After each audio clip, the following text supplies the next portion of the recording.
বিপদ আপদ আপনাকে সন্ত্রস্ত করে রাখতে পারে, কিন্তু এই বিপদ প্রত্যেকের জীবনে কোনো না কোনো কারণে থাকে। এটা আপনাকে দেখায় যে আপনার মধ্যে কি খামতি রয়েছে, কেন রয়েছে। এই বিপদ হলো সেই মাধ্যম যার দ্বারা আপনি নিজের দুর্বলতাকে নিজের শক্তিতে পরিবর্তন করতে পারেন। একটা ফুলের দিকে তাকান। একটা ফুল, তার বুকে যখন একটা সূচ বিঁধে এপার ওপার হয়ে যায়, শুধু তখনই আমাদের প্রভুর জন্য ফুলের মালা তৈরি করা যায়।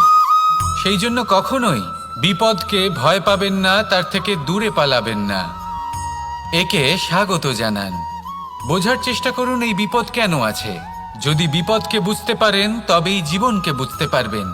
যদি জীবনকে বুঝতে পারেন তবে এই বিপদকে সম্পদে পরিণত করতে পারবেন।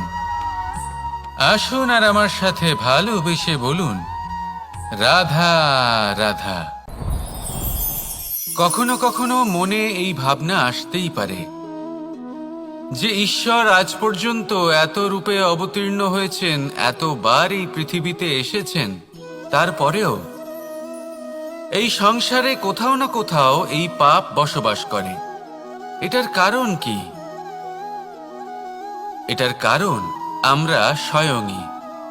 যখন কোনো ব্যক্তি এই পৃথিবীর পথপ্রদর্শন করে, এই সংসারকে উচিত দিশা দেখায়, এই সংসারের মঙ্গল করে, আমরা সেই ব্যক্তিকে মানুষ থেকে ঈশ্বর বানিয়ে ফেলি। সেই ব্যক্তির পতন স্বয়ং আমাদের হাতেই হয়ে যায়, কারণ সেই ব্যক্তি তার শ্বাস প্রশ্বাসের জন্য হয় না। সেই ব্যক্তি হলো সেই ভাবনা যা সে এই সংসারকে প্রদান করেছে। আমরা সেই ব্যক্তির ভাবনাটারই অন্ত করে দিই। এটা উচিত নয়। আমরা ওনাকে প্রভু মেনে নিই। প্রভু মানার পর আমরা ওনার কাছে প্রার্থনা করি, হে প্রভু আমাদের সাহায্য করুন। যদি উনি প্রভুও হন, তাও উনি পৃথিবীতে এসেছেন মনুষ্য রূপে। যা কর্ম করেছেন, যা শক্তি প্রাপ্ত করেছেন, এই দেহ থেকেই প্রাপ্ত করেছেন। আপনাদের এটা বোঝানোর জন্য যে এই কাজ আপনিও করতে পারেন। যারা সৎ আত্মা থাকেন তাদের জন্য সর্বশ্রেষ্ঠ শ্রদ্ধাঞ্জলি হলো এটাই যে আপনি তাদের পদচিহ্ন অনুসরণ করে চলুন।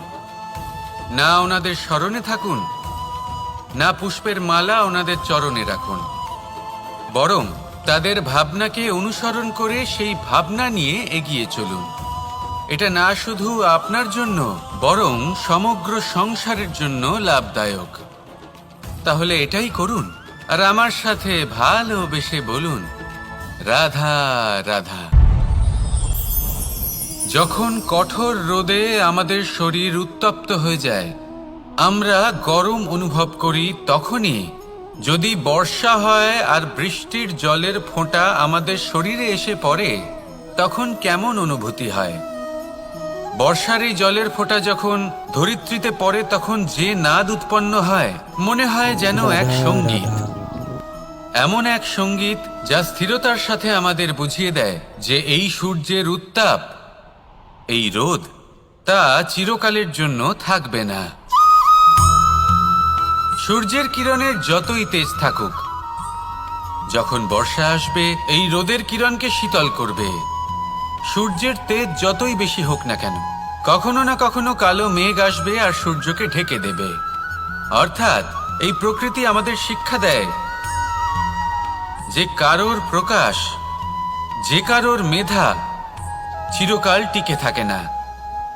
এবার যদি কথা বলি অন্ধকারের বিষয়ে, তবে রাত্রির কালো অন্ধকারকে একটা জোনাকির আলো পরাজিত করে।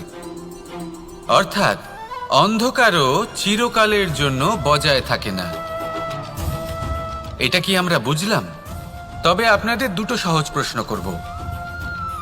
জীবনে যখন কিছুই আপনাদের সাথে চিরকাল থাকবে না, তাহলে অহংকার কি নিয়ে?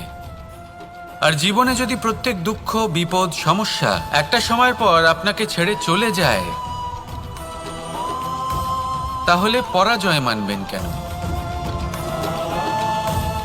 এই দুশ্চিন্তা ত্যাগ করুন, এই অহংকার ত্যাগ করুন, আসক্তি ত্যাগ করুন আর আমার সাথে ভালোবেসে বলুন, রাধা রাধা। পুরুষার্থ। শাস্ত্রে 4 ধরনের পুরুষার্থের কথা বলা হয়েছে। প্রথম হলো ধর্ম। আপনি কি জানেন এই ধর্ম আসলে কি? আপনার কি মনে হয় ধর্ম আসলে কি? কোনো বিশেষ ঈশ্বরকে মানাই কি ধর্ম বলা হয়? নাকি কোনো বিশেষ রীতি পালন করাই হলো ধর্ম? নাকি কোনো বিশেষ সাহিত্যকে সর্বশ্রেষ্ঠ মনে করাই হলো ধর্ম? না, ধর্ম হলো সেটা যাকে ধারণ করা যেতে পারে। আর ধারণ শুধু সেটাই করা যায় যা পবিত্র। পবিত্র শুধু তাকেই বলা হয় যা নিঃস্বার্থ, যার মধ্যে শাসন করার কোনো ইচ্ছে নেই, যা সরলভাবেই প্রবাহমান, জল এবং বায়ুর মতো। যখন কোনো ব্যক্তি ধর্মকে ধারণ করেন এবং সেই ধর্ম সেই ব্যক্তিকে রক্ষা করে, তখন তাকে ধর্ম বলা হয়। ধর্ম যা রক্ষা করে অহংকার থেকে, খারাপ চিন্তার হাত থেকে। সেই জন্য পুরুষার্থ গড়ে তোলার আগে, ধর্ম পালন করার আগে ধর্মের প্রকৃত অর্থ কি সেটা বুঝে নিন।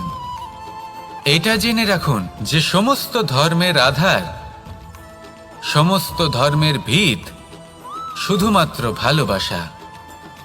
আসুন আর এই ভালোবাসার সাথেই বলুন রাধা রাধা।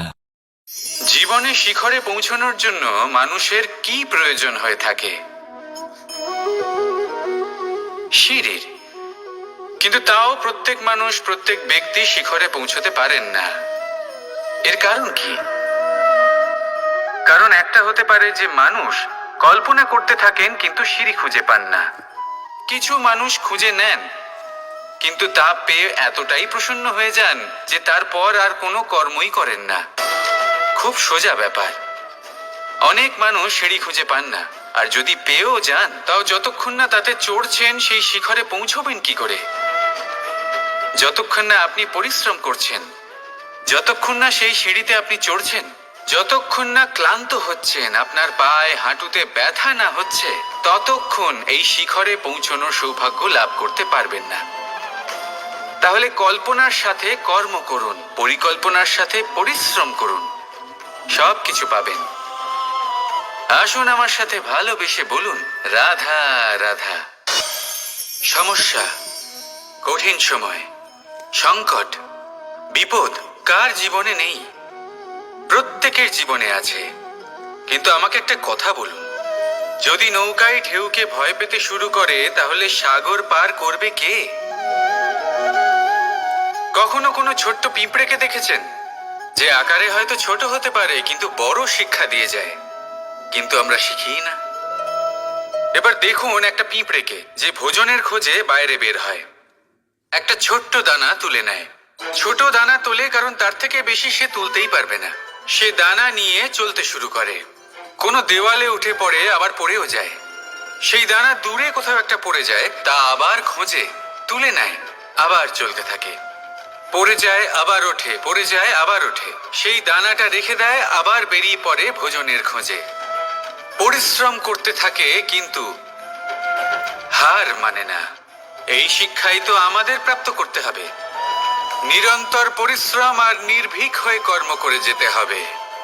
এটাই হলো সাফল্যের মাধ্যম, এটাই হলো জয়ের মন্ত্র, অচ্যুত অজয় অস্ত্র।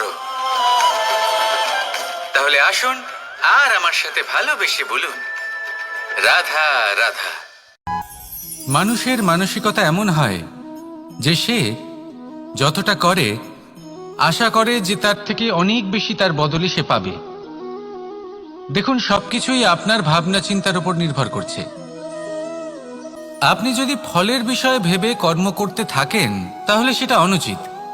জীবনের আসল আনন্দ হলো নিজের কর্ম করতে থাকা, ফলের চিন্তা করা উচিত নয়।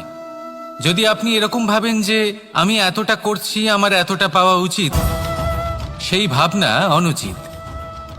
যদি আপনি সেবার মানসিকতা নিয়ে কর্ম করতে থাকেন, কর্মচক্রে প্রবাহিত হন, যদি আপনি এমন ভাবনা রাখেন যে আমি এতটা পাচ্ছি তাই এর থেকে অনেক বেশি আমি কর্ম করব, তাহলে নিশ্চিতরূপে আপনি যতটা করছেন তার থেকে অনেক বেশি আপনি পাবেন।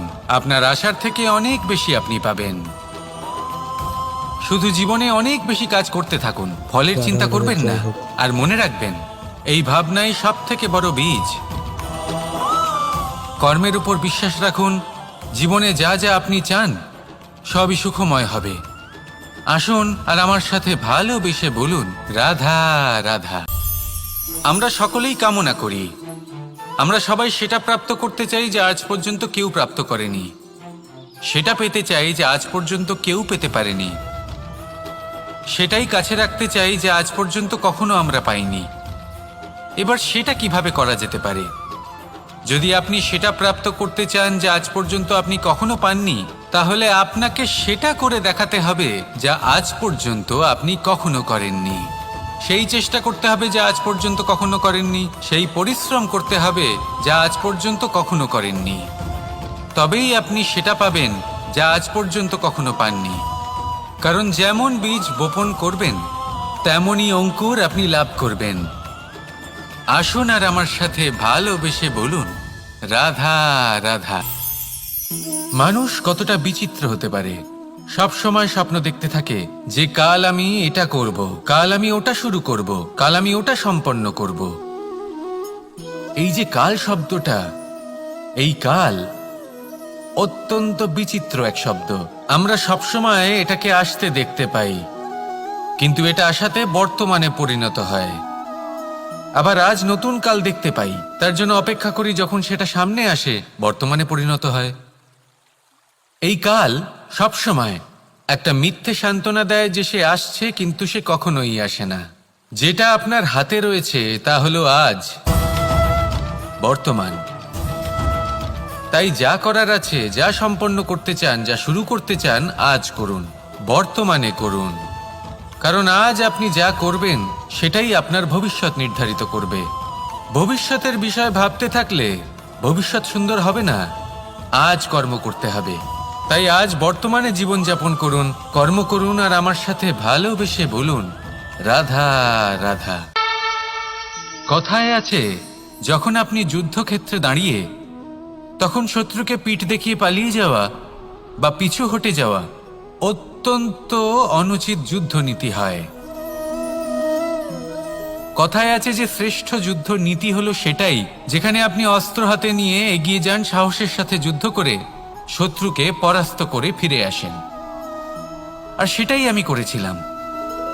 তখন মহাভারত রচনা হয়েছিল, কারণ তখন ধর্ম রক্ষা করা আবশ্যক ছিল। কিন্তু এমনও একটা সময় ছিল যখন আমি যুদ্ধ থেকে পালিয়েছি, কারণ তখন প্রজাদের সুরক্ষা বেশি গুরুত্বপূর্ণ ছিল। আমার গায়ে যুদ্ধ বিমুখ হবার কলঙ্ক লাগিয়েছিল। কিন্তু ঠিক আছে, আমি সেটাই করেছিলাম যেটা প্রয়োজনীয় ছিল। শ্রীরামও লঙ্কা গিয়ে রাবণকে হত্যা করার পূর্বে 4 মাস ধরে অপেক্ষা করেছিলেন। অপেক্ষায় ছিলেন কবে সেই সেতু সম্পন্ন হবে। তারপরে গিয়ে রাবণকে পরাস্ত করলেন, তাকে বধ করলেন। জীবনে কখনো কখনো থেমে যাওয়া বা পিছু হটে যাওয়া কার্যকর হতে পারে। এটা প্রত্যেক সময়ের উপরে নির্ভর করে। শত্রু যে কেউ হতে পারে, যখন খুশি আক্রমণ করতে পারে। কোনো মানুষ হতে পারে, আবার কোনো দানবও হতে পারে। আমাদের নিজেদের মানসিকতা হতে পারে, কোনো অসুখ হতে পারে, মহামারীও হতে পারে। সেক্ষেত্রে সেটাই করুন যেটা উচিত মনে হয়। দেখুন, প্রত্যেকবার নারায়ণ তো আপনাকে সাহায্য করতে আসবেন না। অনেক সময় মানুষকে নিজেকেই সেই বাধার সম্মুখীন হয়ে তাকে পরাস্ত করতে হয়। আর এমনিতেও কথায় আছে যে প্রত্যেক নরের মধ্যে নারায়ণ আছেন।